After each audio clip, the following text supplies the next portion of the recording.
पवन शर्मा जी, सरकार का कोई नया डायरेक्शन हो, कोई फैसला हो, कोई आदेश हो, वो इंटेंशनली मजहब को देखकर वो फैसला लेती है या फिर बाकी जो विपक्षी दल हैं वो इसमें मजहब तलाशने खुद लगते हैं और उसके बाद एक नया विवाद और हंगामा खड़ा होता है? देखिए, मुझे लगता है कि भाजपा पूरे साल 24 घंटे यही सोचती है कि बाकी जो देश के मुद्दे हैं उनसे ध्यान हटकाकर कैसे धर्म और जाति के मुद्दों पे पूरे देश में बहस छिड़ी जाए। आज पूरे देश के अंदर मैं मानता हूं, सारे युवा मानते हैं, पूरा देश मानता है, किसी को भी वंदे मातरम गाने में कोई आपत्ति नहीं है, कोई सबको कोई दिक्कत नहीं है। लेकिन भारतीय जनता पार्टी चाहती है, आज देखिए बहस किस बात पर होनी चाहिए थी कि छात्रों के पेपर लीक हो रहे हैं, छात्रों आत्महत्या कर रहे हैं, उससे बहस होनी चाहिए थी। लेकिन बहस हम किस पे कर रहे हैं? वंदे मातरम में बहस कर रहे हैं। आज बहस होनी चाहिए थी कि अर्थव्यवस्था की हालत पतली है, महंगाई चरम पे है, डीजल पेट्रोल के लोग धक्के खा रहे हैं, उस पर आज बहस होनी चाहिए थी। लेकिन आज बहस क्या कर रहे हैं? धर्म जाति बहस कर रहे हैं। आज बहस होनी चाहिए थी कि कैसे अमेरिका हमारे देश के लोगों को, हमारे देश के प्रधानमंत्री खासकर ये कह रहा है कि आप रसिया से तेल नहीं ले सकते, रसिया हमको सस्ता तेल दे रहा है, उसके बावजूद हम रसिया से तेल नहीं ले रहे, अमेरिका से महंगा तेल ले रहे हैं। इस पे आज बहस होनी चाहिए थी। लेकिन बहस किस पे कर रहे हैं? बहस भारतीय जनता पार्टी के एजेंडा पे कर रहे हैं। आज देश ये देख रहा है कि देश ये जानना चाहता है कि भाई महंगाई पे आप कैसे लगाम लगाओगे, छात्रों के पेपर लीक कैसे आप रोकोगे। इस पे आज बहस होनी चाहिए। सरकार बताए, भाई सरकार की जिम्मेदारी ये तो बताए, इस पे एजेंडा क्या है, इसको कैसे रोकोगे। इनके लोग कहते हैं ये गाय की बात कर रहे थे।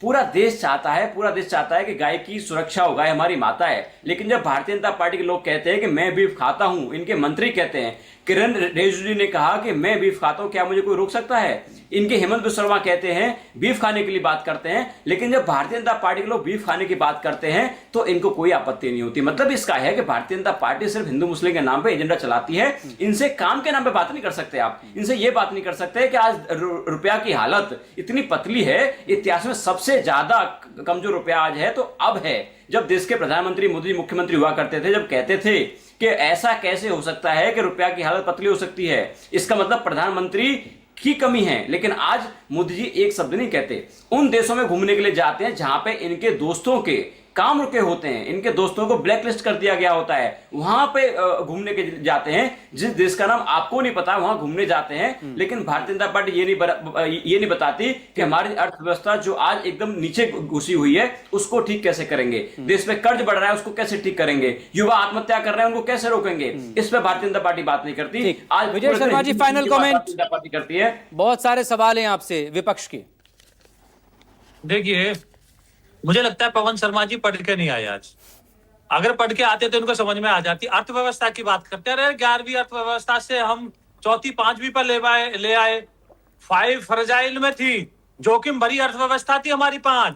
आज हम बेस्ट 5 में आ गए। सारे निवेशक पैसा लेके भाग रहे हैं भारत से, सबसे ज्यादा है। सारे इन्वेस्टर्स पैसा निकाल के लेके बाहर भाग रहे हैं। और भारत सरकारी लाभ लेते हुए कारपोरेट टैक्स घटाया गया, उसके बाद भी सारे निवेशक अपना पैसा निकाल के बाहर भाग रहे हैं। लेकिन इस तरह की बातें शोभा नहीं देती। 12 साल में रुपया सबसे कमजोर है, डॉलर सबसे मजबूत है। आप कह रहे हैं हम बहुत अच्छा कर रहे हैं, हमारे छात्र आत्महत्या कर रहे हैं, आप कह रहे हैं बहुत अच्छा कर रहे हैं। आज डीजल पेट्रोल मिल नहीं रहा, अमेरिका हमको धमका रहा है, आप कह रहे हैं बहुत अच्छा कर रहे हैं। आज देखिए, आज महंगाई की क्या हालत है, लोगों को कितनी इजाजत दे रहा है। बहुत शुक्रिया जुड़ने के लिए, इस अहम मुद्दे पर बात करने के लिए। आगे बढ़ने से पहले नजर इस वक्त की